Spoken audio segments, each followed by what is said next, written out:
অবিলম্বে ইসকনকে নিষিদ্ধ করতে হবে। এটা হচ্ছে আইন হচ্ছে সবার জন্য সমান। তো দ্বিতীয়ত হচ্ছে আপনার যারা ইসকন নিয়ে যারা কথা বলতেছে, তো সবার পক্ষে কিন্তু বাংলাদেশ কথা বলে না।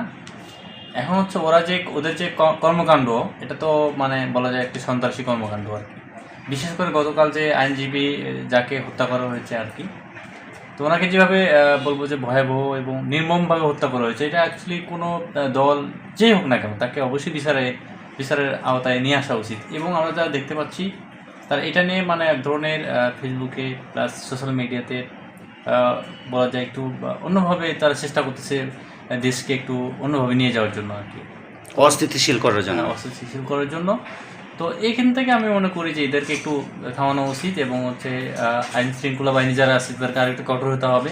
যে দলেরই হোক, সে ইসকন হোক, মুসলিম হোক, হিন্দু হোক, বৌদ্ধ, খ্রিস্টান, যে কোনো ধর্মেরই হোক, কঠোরভাবে তাদেরকে দমন করতে হবে। এটা হচ্ছে আমার কথা। ভাই ইসকন হচ্ছে গিয়ে যদিও তারা ইসকন বলে, আসলে তাদের ব্যাক এন্ডে হচ্ছে গিয়ে আপনার বিভিন্ন ধরনের সন্ত্রাসী অ্যাক্টিভিটিসগুলো আছে, যেগুলো অলরেডি হচ্ছে আমরা তাদের অ্যাক্টিভিটিসগুলোর মাধ্যমে পাচ্ছি। আপনি হচ্ছে সংগঠন বা হোয়াট এভার সব কিছুকে সাইডে রাখেন, আপনি একটা জিনিস বলেন, অ্যাজ এ হিউম্যান বিইং একজন মানুষকে কিভাবে রাস্তায় রেখে একদম পশুদের মতো গলা জবা করে দিতে পারে। আমরা যখন কোরবানি করি আমি অনেক সময় আমি নিজে হচ্ছে চোখ বন্ধ করে রাখি। হ্যাঁ, মানে এটা কেমন একটা মানুষকে একটা পশুকে হচ্ছে করা যায়। তো আমাদের ওটা ইসলামী একটা জিনিস। তা মানুষ হয়ে আমি মানুষকে কিভাবে হচ্ছে মানে ভাই একদম জবা করে দিলাম, হাউ ক্যান ইট পসিবল? আচ্ছা, তো ইসকন বাংলাদেশের মাটিতে এই কাজ করে দেখাইছে। সো এখানে আর মানে বলার কোনো রাখে না যে ইসকন একদম একটা সন্ত্রাসী সংগঠন। ইসকন এখন হচ্ছে ইসকন বাংলাদেশে থাকবে কি না?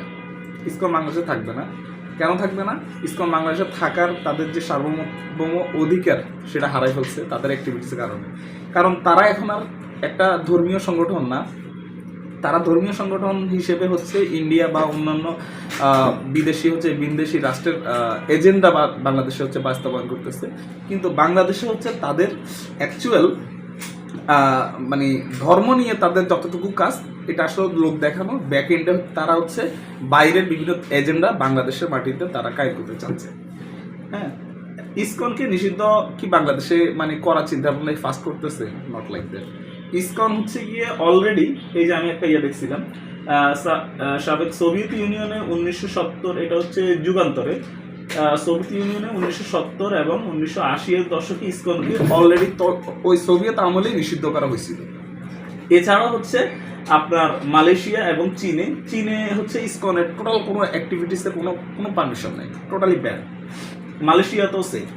সো বাংলাদেশে কেন নয়? বাংলাদেশে যেখানে আমরা কত এখন অ্যারাউন্ড হচ্ছে 90-95 সামথিং শতাংশ দেশের মানে আমরা একটা মুসলমানের দেশের আমরা বাংলাদেশ, সেখানে হচ্ছে ইসকনের মতো একটা সন্ত্রাসী সংগঠন যারা বলে তারা হচ্ছে হিন্দুদের প্রতিনিধিত্ব করতেছে। আসলে হিন্দুরা আমাদের ভাই, এটা নিয়ে কোনো ডাউট নেই। এই যে আমাদের হাসিনার মতো ফ্যাসিস্টকে হচ্ছে দেশ থেকে সরানোর পরে এই যে আমাদের হিন্দু ভাইদেরকে প্রোটেকশন কে দিছিল, মানে ইটস ট্রু বাট স্যাডলি যে আমাদের এই ভাইটাকে হচ্ছে এইভাবে তারা নির্মমভাবে হত্যা করছিল। ওর ফেসবুকে আপনাকে গিয়ে দেখেন, ওই ছেলেটা ওই দিন রাতে হচ্ছে গিয়ে মন্দির পাহারা দিছিল। সো এটা হচ্ছে মানে কতটা অপ্রত্যাশিত একটা ঘটনা, তারা জানে না আসলে এটা। আমি হচ্ছে বাংলাদেশের আমার ফেসবুক ওয়ালে বা হচ্ছে কি আমার মানে পরিচিত যে হিন্দু ভাইগুলো আছে, আমি বলবো ভাই আপনারা একটু দেখেন, অ্যানালাইসিস করেন। আপনারা এটা মাথায় রাখবেন যে আপনাদের মাথা ইউজ করে কেউ যেন আপনাদেরকে ব্যবহার না করতে পারে। হ্যাঁ, কারণ এই দেশটা আলটিমেটলি ভাই আমারও আপনারও। হ্যাঁ, আমি মুসলমান হয়েছি যে কী হয়েছে যে আমার পুরো বাংলাদেশ? Not like that. আপনি হিন্দু, আপনারও বাংলাদেশ, আমি মুসলমান, আমারই বাংলাদেশ, আমাদের সবারই দেশটা। সবাই মিলে দেশটাকে হচ্ছে এই ধরনের বিদেশি ষড়যন্ত্র থেকে, হাসিনা ফ্যাসিস্টের ষড়যন্ত্র থেকে আমাদেরকে রক্ষা করতে হবে। এই হচ্ছে বিষয়। এই ইসকন বা এদের মতো সম্ভাবনা ভাই, আপনি হচ্ছে যত রকম মানে সংগঠন হোক, মানে ধর্মীয় ব্যানারে আমাদের এই বাংলাদেশের মাটিতে আমরা দেখছি না, আমাদের দাড়ি টুপিওয়ালা কত জঙ্গি বলে হচ্ছে করছিল।